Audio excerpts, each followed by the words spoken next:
नमस्कार दोस्तों, सुधा हिंदी साहित्य एकेडमी में आपका बहुत-बहुत स्वागत है और मैं आज आपके समक्ष जायसी जी की जो नागमती वियोग खंड है वो लेके आई हूँ, जिनके संपादक हैं रामचंद्र शुक्ल और 1924 इनका समय है।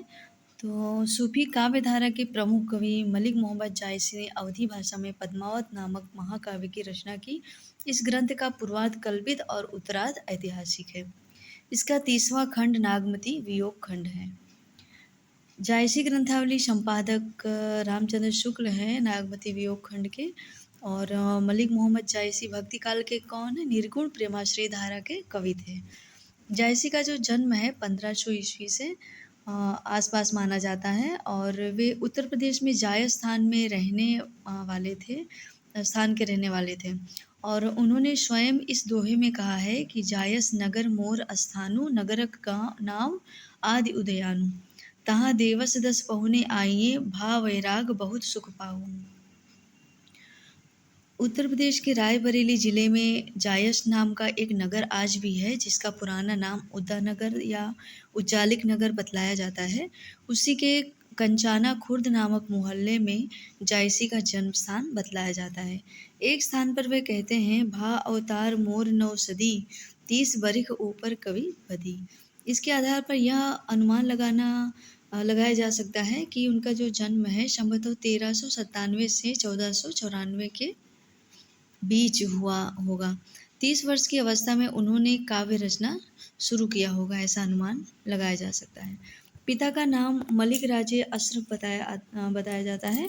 वे मामूली जमींदार थे। एक मान्यता के अनुसार जायसी कुरूप और काने थे। अधिकतर लोगों की मान्यता के अनुसार शीतला रोग के कारण उनका शरीर विकृत हो गया था। अपने काने होने के कारण जायसी ने स्वयं लिखा है, एक नयन कवि मोहम्मद गुनी दाहिनी या बाईं आंख इस दोहे के संदर्भ में लिया जा सकता है। तो मोहम्मद बाईं दिस तजा एक सरवन एक आँखी। एक कथा के अनुसार जायसी एक बार शेरशाह के दरबार में गए, तब उन्हें देखकर शेरशाह हंस पड़े। जायसी ने शेरशाह से पूछा, मोहिका हंससी की कोहरही, मतलब इसका अर्थ है कि तू मुझ पर हंसा या उस कुम्हार यानी ईश्वर पर। शेरशाह लज्जित होकर उनसे क्षमा मांगी शेरशाह ने। अब उनकी रचनाएं पर नज़र डालते हैं हम कि जो उनकी 21 रचनाओं का उल्लेख यहाँ मिलता है और जिसमें पद्मावत, अखरावट, आखिरी कलाम, कहरनामा, चित्रलेखा आदि प्रमुख हैं। इन्हें ख्याति पद्मावत ग्रंथ से मिली है। तो पद्मावत अवधी भाषा का प्रथम ग्रंथ है। यह दोहा चौपाई में निबद्ध मनस्वी शैली में लिखा गया है। किस शैली में? मनस्वी। दोहा और चौपाई में निबद्ध मनस्वी शैली में लिखा गया है। मलिक मोहम्मद जायसी के गुरु का नाम उन्होंने शेख बुरहम और सैयद अशरफ को अपने गुरु के रूप में उल्लेख किया है। जायसी का देहांत 1558 ईस्वी में हुआ था। पद्मावत में चित्तौड़ के राजा रत्नसेन और सिंघलदेव की राजकुमारी पद्मावती के प्रेम कथा, प्रेम विवाहोत्तर जीवन का चित्रण है। पद्मावत प्रेम की पीर का व्यंजना करने वाला विशुद्ध प्रबंध काव्य है। हिंदी में सूफी काव्य परंपरा के सर्वश्रेष्ठ कवि मलिक मोहम्मद जायसी हैं। इनकी 3 रचनाएं उपलब्ध है। यहाँ कौन सी है? अखरावट, आखिरी कलाम और पद्मावत। अखरावट में देवनागरी वर्णमाला के एक एक वर्ण अक्षर को लेकर सैद्धांतिक बातें कही गई हैं। इसमें गुरु और चेला संवाद को स्थान दिया गया है। ये जायसी की अंतिम रचना है। आखिरी कलाम में कयामत का वर्णन है। रामचंद्र शुक्ल ने भी नागमती के विरह वर्णन का हिंदी साहित्य की अमूल्य निधि घोषित किया है। इस विरह वर्णन ने शुक्ल जी को इतना प्रभावित किया है कि उन्होंने जायसी को अपनी त्रिवेणी में स्थान दिया है। वस्तुतः पद्मावत के पढ़ने के उपरांत पाठक के मन पर रत्नसेन, नागमती और पद्मावती के प्रेम एवं उनके विरह के अतिरिक्त और कोई प्रभाव शेष नहीं रहता। यह प्रेम की अनन्यता ही है जिसने रत्नसेन को राज सिंहासन से उतार कर दर दर का भिखारी बना दिया। तोते से पद्मावती के सौंदर्य के बारे में सुनकर ही रत्नसेन के मन में वह प्रेम उत्पन्न हुआ, जो उसे सिंघलदीप तक ले पहुंचा। गुण कथन, अ, स्वप्न दर्शन या चित्र दर्शन द्वारा प्रेम का उदय होना हिंदी काव्य की पुरानी परिपाटी रही है।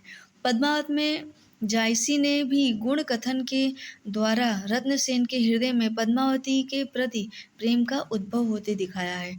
पद्मावती के प्रेम में पागल रत्नसेन देश देश की खाक छानता हुआ, मार्ग के संकटों का सामना करता हुआ अंततः पद्मावती के देश सिंघलदीप पहुंच जाता है। यह रत्नसेन के प्रेम की चरम परिणति है, जहाँ उसके लिए पद्मावती के सिवाय जीवन में और कोई पक्ष नहीं बचता। रत्नसेन और पद्मावती का विवाह हो जाता है।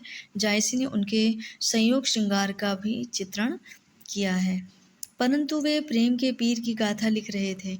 इसलिए उनका ध्यान रत्नसेन और पद्मावती के संयोग कथा कहने से ज़्यादा उस नागमती पर है, जो रत्नसेन के जाते ही उसके विरह में तड़पने लगती है। वह एक पत्नी का पति के प्रति प्रेम है, जिसकी जगह कोई दूसरा नहीं ले सकता।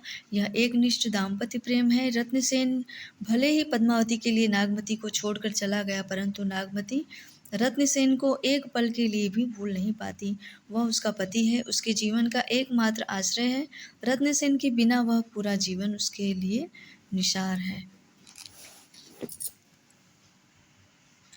आगे देखते हैं। आचार्य शुक्ल जैसे आलोचक नागमती की विरह वर्णन को पद्मावत का सबसे सशक्त पक्ष मानते हैं। आचार्य शुक्ल के अनुसार वियोग में नागमती अपना रानीपन भूल जाती है और साधारण स्त्री की तरह आचरण करने लगती है। नागमती का विरह इतना तीव्र हो जाता है कि सारी प्रकृति जैसे उसके भावों से ही संचालित होने लगती है। भूमि पर रेंगने वाली वीर बहुटियाँ और कुछ नहीं, बल्कि उसकी आँखों से टपकने वाले आंसू रूपी रक्त की बूंदें ही हैं। पलाश और कुंदरू के फल उसके रक्त से ही रंग कर लाल हो गए हैं। परवल उसके दुख में पीला पड़ गया है।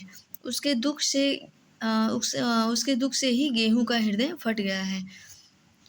ते ही दुख भये परास निपाते, लोह बूढ़ उठे होई राते, राते बिंब भीज ते ही लोहू, परवर पाक फाट ही गेहूं। नागमती रत्नसेन की विरह में दिन रात सुलगती रहती है। वह न तो पूरी तरह से जलकर समाप्त होती है और न ही जलन किसी भांति कम होती है। उसकी विरह ज्वाला से निकले धुएं से कौवे और भंवरे सभी काले पड़ गए हैं। प्राण जाने में कोई कसर शेष नहीं रह गई। बस एक रत्नसेन से मिलने की आस ही उसके प्राणों को अटकाए हुए है। वह वृक्ष से जुड़े ऐसे पीले पत्ते के समान हो गई है, जिसे हवा का झोंका कभी भी उड़ाकर ले जा सकता है। विरह ज्वाला ने प्राण रूपी हंस पंखों को जला डाला है। इसी कारण वह प्राण रूपी हंस उसके शरीर को छोड़कर नहीं जा पा रहे हैं। नागमती को उम्मीद है कि एक न एक दिन उसका प्रियतम उससे उसके प्रेम को याद करेगा और वापस लौटेगा।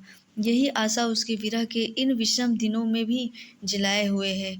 वह मनुष्यों से पति के पास संदेश पहुंचाने की कोशिश से हार कर वनवासी हो जाती है, ताकि पक्षियों को अपना संदेश वाहक बना सके। परंतु जैसे ही किसी पक्षी के पास वह विरह गाथा सुनाने जाती है, तो न सिर्फ वह पक्षी बल्कि वह पेड़ भी जिस पर पक्षी बैठा है जलकर राख हो जाता है। रत्नसेन के बिना नागमती का कोई सहारा नहीं है। समाज में उसकी कोई पूछ नहीं है। होली, दिवाली और जैसे त्योहार उसके लिए निरर्थक हो गए हैं। जब पति ही साथ नहीं है, तो क्या साज, क्या श्रृंगार। संयोग के क्षणों में जो वस्तुएं आनंद प्रदान करती थी, वही उन क्षणों की स्मृति दिलाकर विरह और काम भावना को तीव्र करती है। जो वस्तुएं मिलन के क्षणों को आह्लादक, संपूर्ण प्रकृति को प्रभावित करती हुई पाठक तक पहुंचती है और उससे एक गहरे टीस की अनुभूति दे जाती है। यह सही है कि नागमती के विरह वर्णन में कहीं ऊहात्मकता दिखाई देती है, परंतु यह ऊहात्मकता नागमती के विरह के प्रभाव को बढ़ाती ही है। रीतकाल के कवियों की तरह यह हास्यास्पद हद तक नहीं जाती है। यह विरह की पराकाष्ठा है, जहाँ पहुंचकर नागमती को समूची सृष्टि और अपने विरह भावों की साक्षी और सहभागी जान पड़ने लगी है। जायसी के विरहाकुल हृदय की गहन अनुभूति का सर्वाधिक मार्मिक चित्रण नागमती के विरह वर्णन में प्राप्त होता है। डॉक्टर कमल कुलश्रेष्ठ के शब्दों में वेदना का जितना निरावरण मार्मिक, गंभीर, निर्मल एवं पावन स्वरूप इस विरह वर्णन में मिलता है, उतना अन्यत्र दुर्लभ है। वास्तव में इसको पद्मावत का प्राण बिंदु माना जा सकता है। विरह विदग्ध हृदय की संवेदनशीलता के इस चरम उत्कर्ष को देखकर ऐसा प्रतीत होता है कि जैसे प्रेम के चतुर चितेरे कवि ने नागमती को स्वयं में साकार कर दिया हो। नागमती विरह वर्णन में जैसे व्यथा स्वयं ही मुखारित होने लगी है। इसके लिए नागमती की विरह का आधार भी एक कारण है। नागमती का पति के प्रति जो प्रेम है विरहावस्था में प्रगाढ़तर हो गया और संयोग सुख के समान उसने विरह का भी अभिनंदन किया। स्मृतियों के सहारे पति के प्रत्यागमन की आशा में उसने पथ पर पलकें बिछा दी, किंतु निर्मोही लौटा नहीं। 1 वर्ष व्यतीत हो गया। प्रवास आजीवन प्रवास में बदल न जाए, इस आशंका मात्र से ही उसका हृदय टूक टूक हो गया। जायसी ने उसका चित्रण इस प्रकार किया है नीचे के पदों में। नागमती चित और पथ हेरा, पीऊ जो गए पून किन्ह न फेरा। नागर काहू नारी बस परा, ते मोर पीऊ मोसो हरा। सुओ काल होई लेगा पीऊ, पीऊ नहीं जात जात बर जीऊ।